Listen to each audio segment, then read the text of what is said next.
we're going to go right away to our facilities committee study that we'd like to begin to share with you this evening.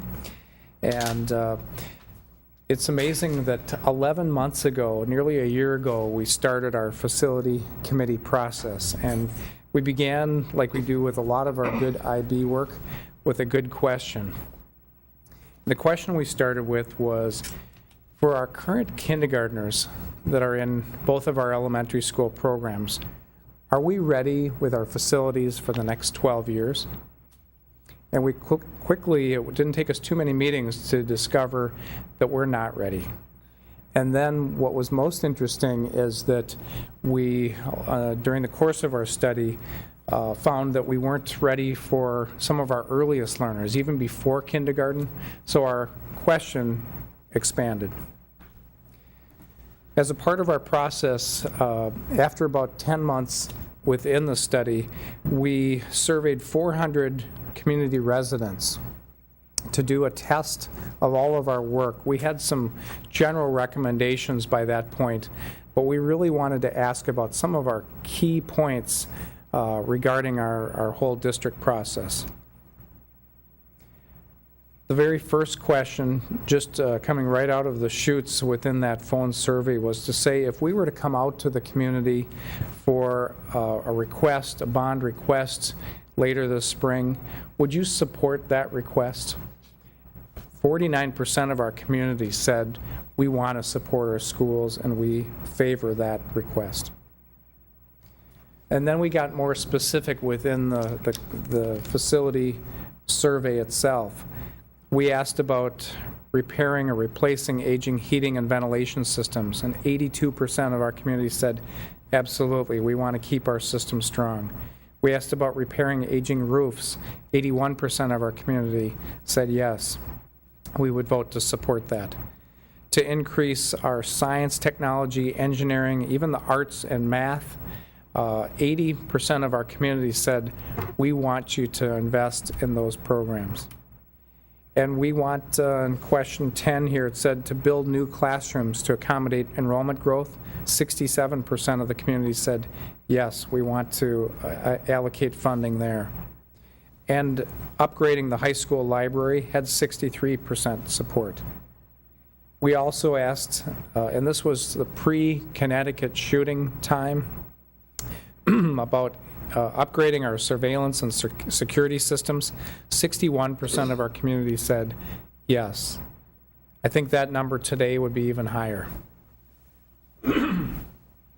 We then asked about improving our whole digital network and wireless system. 61% said yes to that. Renovating classrooms at Lincoln Center, 60% said yes. Building classrooms for preschool and our preschool program and reducing our lease payments. We're currently leasing space at the south end of our district into our family connection site. 60% said we would support that. Updating our aging security, telephone and intercom systems. 55% of our community said we would support that.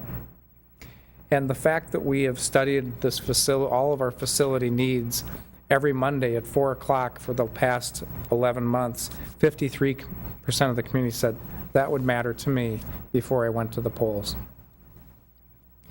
This slide is particularly interesting because it talks about the tax impact and threshold that our community has if we were to get to a point where the board said, yes, let's go out for a bond. So tonight, I wanted to share that we know on the bottom part of this slide, it says 142K. That's 142,000 is the average home value in South St. Paul. And then we tested the tax rates that would you still support a community bond referendum if it were $55 and 67% said yes. If it were $80 tax impact on a $142,000 home, 59% of our residents, nearly 60%, still said yes. What I can share with you is looking back at South St. Paul history, these bond projects have been turning points in very positive directions for our whole community. 20 years ago, the community voted to build Kaposia Education Center. It's our youngest building in the district, by far our newest looking building, but even that building, when we walked in at the end of last week in the rain, had some buckets out catching raindrops that were coming through the ceiling. We need a new roof at Kaposia. Looking back 12 years, we had another bond referendum, and it was a huge shot in the arm for our technology plan. We had Central Square renovation dollars included. If you've been into our secondary building, it's when we built our new cafeteria, which is truly a showcase for our community. We also built the Lincoln Center, expanded the Lincoln Center cafeteria and media center, and we added an additional music space at Kaposia.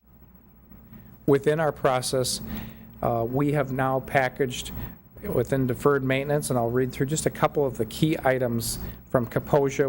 Like I mentioned, we need a new roof and replacement there. We have carpet replacement, air conditioner replacement. In addition, we have a number of additional deferred maintenance items, but not as many as some of our other schools. With Lincoln, we have a roof replacement, air conditioning replacement, but we need everything from carpet to roof repair, tuck pointing, elevator repair, air conditioning, terrazzo repair, and that list just goes on for Lincoln Center. Within the secondary building, we have a couple of the big ticket items listed, like carpet replacement, roof repair and replacement, tuck pointing. But we also have things like, steam traps and electrical upgrades and boilers and burners that we didn't even put on this list, but is on the entire list that we were happy to share and that we will soon have on our website. At Lincoln Center, we also have a track replacement, and if you've been on the track for any of the community events recently, you know that we have big divots in our nearly 40-year-old track. So we're looking at a new surface there. In addition, we have maintenance to our current football stadium and a storage building. And then finally, with Central Square, some of our deferred maintenance, we're looking at $200,000 just alone for upkeep and upgrades at Central Square, including roof and carpet replacement. So our total tag there, and this is a trimmed down list, is $3,800,000. One of the most interesting pieces that I've seen as a relatively new superintendent is the continued shift and downward pressure on state standards and learning expectations at every grade level in our district.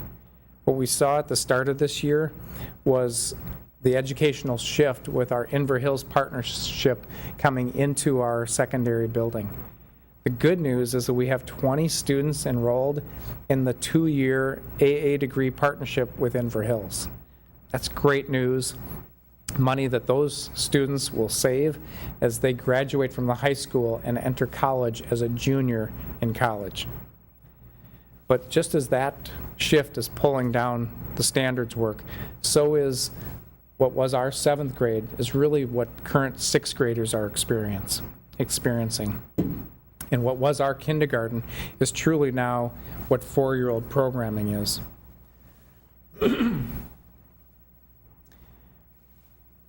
As I mentioned early on, when we got deeper into our early learning study, we started seeing some of the research, and we started talking with more and more of our own kindergarten teachers.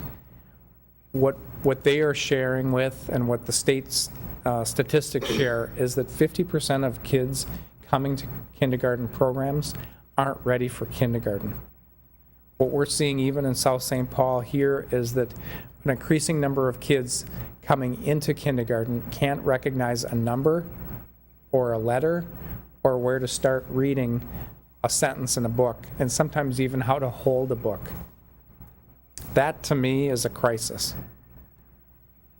30 years ago, 75% of parents in the nation, this is a nationwide statistic, read to their kids. Now that nationwide statistic is that 25% read to their children. So we started visiting other preschool programs.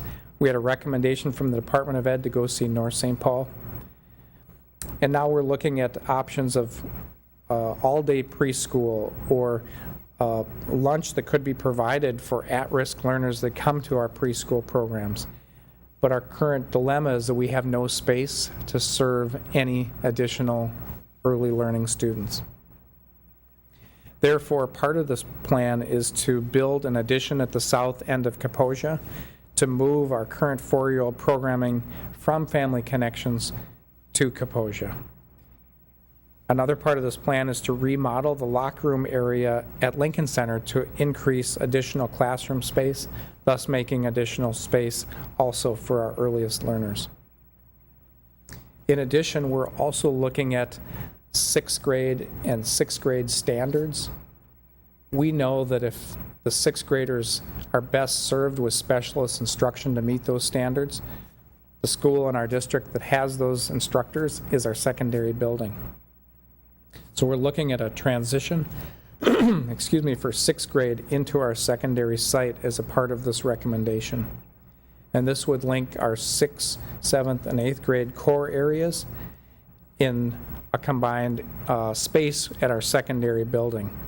We're looking at even specifically just for 6th grade, just a designated space, a new space that we could design just for 6th graders alone.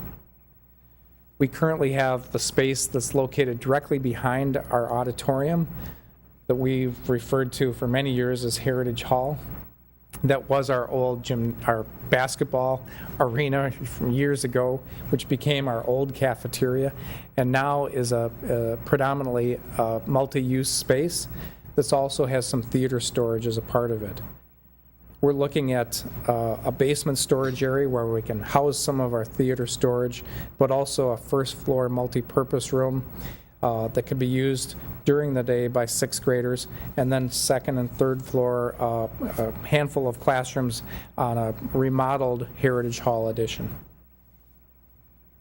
In addition, at the secondary building, we are looking to remodel our media center, our commons area, and our cafeteria as well, and some expanded space with our cafeteria. We also have a committee that's a task force right now investigating all of our STEM and STEAM area, so the science, technology, engineering, and math, and including the arts. We have currently industrial arts classes in the west first floor wing of the high school, and we're looking at a facility study that incorporates all of the STEM areas and STEAM areas to look at curriculum, design layout for that area, and a recommendation for technology enhancements to boost our STEAM offerings. One piece that's gotten a lot of extra review recently is security at all of our entrances and to upgrade our facility systems regarding building entrances, our surveillance systems, and our communication systems. We also, at this time, we know that we have some big ticket technology needs, such as fiber optic cable as we're coming to the end of our lease with our current cable provider. The wireless infrastructure that's driving a lot of our wireless devices these days within the district, and then a telephone system upgrade as well.